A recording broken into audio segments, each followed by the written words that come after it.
কাজের কি অবস্থা? স্যার ভালো হয়েছে আপনি চলে এসেছেন। আমরাই আপনার কাছে যাইতে চেয়েছিলাম, আসলে আপনার লগে আমগো একটু কথা আছে।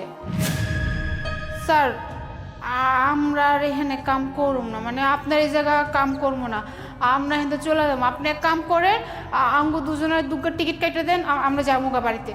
কাজ করবা না কিন্তু কেন? হ স্যার, আপনি খালি আমগো দুজনের দুটো টিকিট কেটে দেন, আমরা বাড়িতে যাবো গা। আর বাবা হয়েছে কি আমাকে বলবা তো?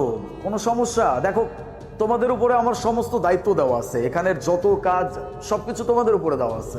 কি হয়েছে আমাকে বলো। না স্যার, কোনো সমস্যা নাই। আফাই তো কইছে দুটা টিকিট কেটে দেন, আমি আর আফাই বাড়িতে যাবো, আমি আর কাম করুম না।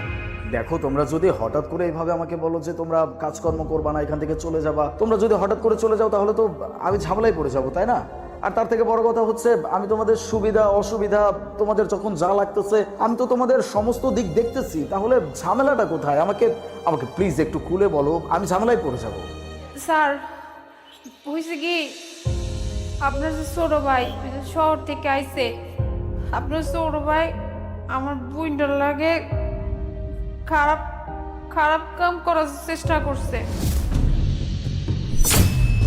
কি ব্যাপার, কাজ করতেছো? ছোট সাহেব আপনি এখানে? আসছিলাম, তোমার কোনো হেল্প লাগবে?